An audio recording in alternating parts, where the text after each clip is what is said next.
afternoon. I hope you're enjoying lunch. By the time this video is posted, you will probably be taking a nap from lunch. But notice that this is our weather map. Not too much going on. And like I always tell my family, no news is good news. Our setup, we have our high pressure down across the mid-south with some snow across the Great Lakes. This little clipper system is responsible for that. And you'll notice that as we go through the weekend, we'll have a couple of these little clipper systems clip the United States. Typically, they're really fast, don't really have a lot of moisture. But by Sunday morning, this big kahuna that's in southern Canada, making its way into the northern part of the United States, has a little bit of help from the Gulf of Mexico. And as we go through Sunday into Monday, this moisture gets strung up across the eastern parts of the United States, up across the Ohio River Valley into the western part of North Carolina. We mentioned this in the last video, where this one's going to be really rather warm, especially across the Great Lakes, the southern Great Lakes. Still rather cold up towards Minnesota and Wisconsin and UP, with some ice and snow up there. But for places like Detroit, Michigan, Detroit, Michigan, over those lake effect snow regions that's gotten feet of snow, you're looking at some rain by Sunday night into Monday morning. But that pushes east, and as it pushes east, some snow is again expected. And look at this, another little reinforcing shot of cold air with a nice, huge, cold, high-pressure system behind it. So let's look at the temperatures. And with that, we're going to introduce new maps. Take a look at these temperatures. What we're looking at is the European ensemble prediction system. So this is a collection of models averaged out. And on top of that average, we're averaging out the 5-day period of mean temperature anomalies. So what this means is blues and cooler colors indicate cooler than average conditions, and the warmer colors indicate warmer than average conditions.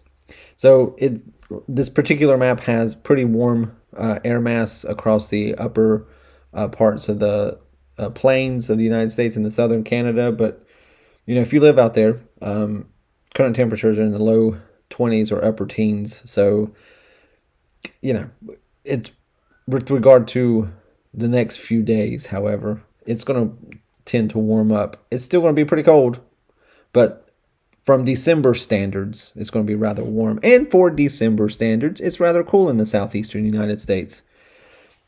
So I like using the 5-day average because it gets rid of the diurnal, the day-to-day, the sun rising and sun setting effects of the temperature, as well as precipitation.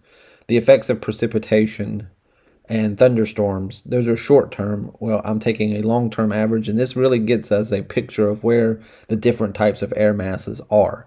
So as we go forward, this warmer air mass slides eastward across the United States, and so it's going to be rather warmer than average from the time period of December 9th to through the 14th.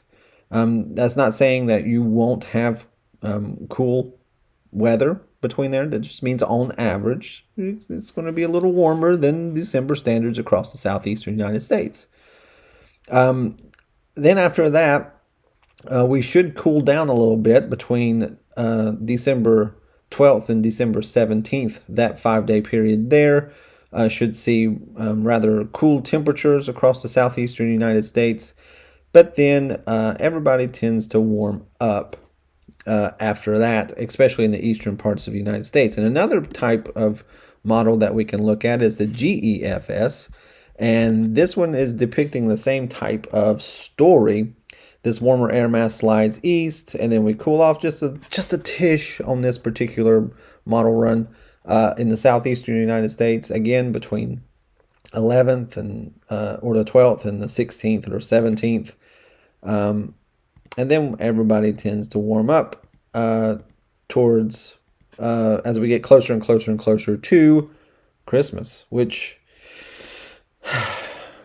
I mean, it is what it is at this point. You know what I mean?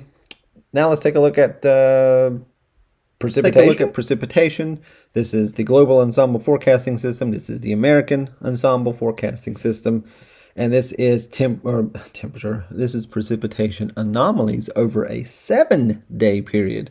So between the 6th and the 13th, we're going to expect some wetter than average conditions where it's green, and drier than average conditions where it is orange, yellows, and reds, and browns.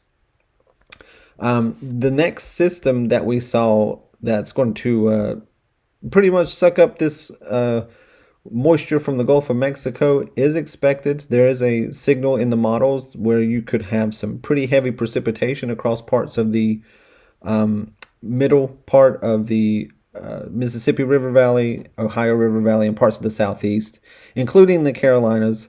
This particular model kind of agrees. Little different on location, but essentially there is a signal across all the model platforms that the next, not the next system, but the system after that will have a little bit more moisture to work with. And as we go through time here, the precipitation anomaly across the eastern United States kind of holds until it starts to break during the period of the 10th through the 17th of December. And then as we approach Christmas, it kind of dries out across the eastern parts of the United States, especially the southeast, while the west, middle parts of the southern plains and central plains start to become wetter than average, as well as the Pacific Northwest starts to get into the heavier rainfalls. That about does it for this map discussion. It's going to get a little chilly out there for the next couple of days, and then we'll start to warm up for December standards across the United States. But thank you for watching, and I will look for you in the next one.